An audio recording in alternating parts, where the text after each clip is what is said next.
Hello everyone, I am Rahul Verma and welcome back in our another interesting video. Today we are going to summarize a letter to God story in Hindi. It's a first chapter of First Flight class 10th. तो आज हम लोग class 10th English की first flight book का chapter number 1 a letter to God का summary करेंगे हिंदी में। जी हाँ, इसका हम सारांश हिंदी में करेंगे, जहाँ पर हम इस स्टोरी को पूरी तरह से अच्छी तरह से समझने की कोशिश करेंगे ताकि आप इसको आसानी से समझ सको और इससे जुड़े हुए सारे क्वेश्चन आंसर को सॉल्व कर सको। तो अगर आप खुद से पढ़ के जो है अपना हिंदी करना चाहते हो तो इससे जुड़े हुए जितने भी वर्ड्स मीनिंग है उसकी वीडियो मैंने पहले ही बनाया है, तो आप इस वीडियो के डिस्क्रिप्शन में जाके उसका लिंक देख सकते हो और वहां से आप डायरेक्टली उस वीडियो को चेक कर सकते हो। तो चलिए इस वीडियो को हम शुरू करते हैं। तो सबसे पहले इस चैप्टर का नाम जो है अ लेटर टू गॉड, यानी भगवान के नाम पत्र या भगवान के पास पत्र। ये चैप्टर का नेम ही अनोखा है और इस चैप्टर के नेम से आप इस चैप्टर्स के महत्व को समझ सकते हो, इसमें जुड़ी हुई इंटरेस्टिंग बातों को समझ सकते हो आखिर हम आगे क्या देखने वाले हैं। इस चैप्टर्स को जो है, इस कहानी को जो लिखा है वो है जी.एल. फ्लुएंट्स। जी हाँ, जी.एल. फ्लुएंट्स जो है इस कहानी के राइटर हैं और उन्होंने यहाँ पर बताया है कि किस तरह से एक व्यक्ति जो है किसी भी ऐसे व्यक्ति जिसको उसने कभी नहीं देखा, उससे कभी नहीं मिला, फिर भी उसमें उसका कितना विश्वास हो सकता है जो हमें एक सीख देती हो। अब हम इस स्टोरी में शामिल कैरेक्टर को देख लेते हैं कि आखिर किन किन के बारे में जो है इसमें बात की गई है, कौन कौन शामिल है। तो सबसे पहले जो लेंचो है जो एक फार्मर है और वो जो है एक दूर घाटी में अकेले रहता है। उसका घर है जहाँ पर उसका परिवार है, जिसमें अब उसके बच्चे हैं और उसकी वाइफ है। इसी के साथ एक और कैरेक्टर है जो है पोस्ट मास्टर का, जो एक मेन रोल जो है प्ले करता है एक तरह से लेंचो के लाइफ में, जो हम आगे जब कहानी पढ़ेंगे तो उसमें आपको जानकारी मिलेगी। तो अब हम चलिए कहानी को समझते हैं। तो जो लेंचो है वो एक बहुत ही मेहनती किसान है। जी हाँ, उसके जो खेत हैं वो दूर एक पहाड़ी घाटी पर स्थित है और उसका घर भी वहीं पर है, जो बिल्कुल अकेला है। उसके आसपास कोई भी घर मौजूद नहीं है। उनका एक परिवार है जिसमें उसकी एक पत्नी है और कुछ बच्चे हैं।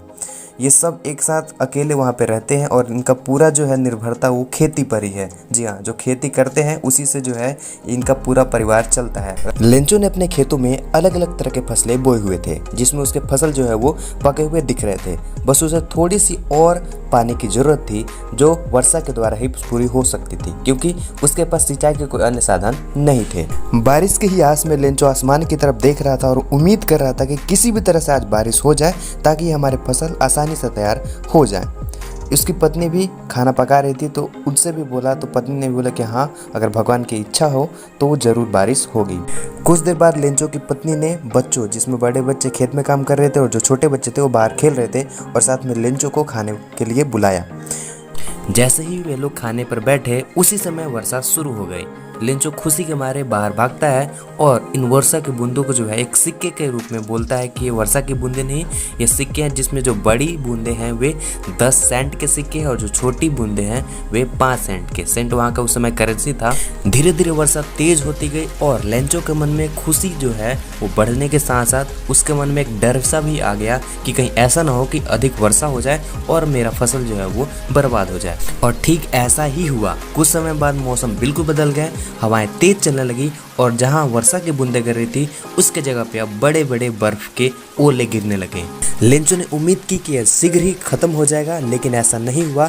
कुछ समय बाद जब वो देखता है तो चारों तरफ उसके खेत जो हैं वो सफ़ेद दिखते हैं, यानी बर्फ जो है पूरी तरह से उसके खेत को ढक चुके हैं। उसकी सारी मेहनत और सारा फसल बर्बाद हो चुका है। उस एरिया का एक पेड़ का पत्ता भी नहीं दिख रहा, सब कुछ बिल्कुल नष्ट हो गया है। उसने भगवान को अपने विश्वास के रूप में मानकर अगले ही दिन जो है पोस्ट ऑफिस जाता है, जहां पर वो भगवान के नाम का एक पत्र लिखता है। उस पत्र में वो लिखता है कि मेरी सारी फसल इस बर्फबारी के चलते बर्बाद हो चुकी है, अब मेरे पास कुछ नहीं बचा। अगर आप हमारी सहायता नहीं करेंगे तो हमारा परिवार जो है भूख से मर जाएगा, इसलिए हमें कम से कम 100 पैसेज भेजने की कृपा करें। ये लिखकर साथ में भगवान का एड्रेस लिखकर जो है वो पोस्ट बॉक्स में डाल देता है और फिर आगे अगले लेटर का वेट करता है। उसके बाद जब लेटर को पोस्टमैन पोस्ट बॉक्स से निकालता है एवं उसका एड्रेस देखता है तो वो हंसते हंसते उस लेटर को अपने पोस्ट मास्टर के पास ले जाता है और बोलता है कि कौन ऐसा व्यक्ति है जो भगवान के नाम का पत्र लिखा है। इसके बाद जब पोस्ट मास्टर लेटर को पढ़ता है तो पहले हंसता है, लेकिन कुछ समय बाद गंभीर होकर बोलता है कि एक व्यक्ति कैसे इतना विश्वास भगवान पे कर सकता है, और वो भी इतना कि उनके नाम का एक पत्र ही लिख दे और उनसे पैसे की डिमांड कर दे।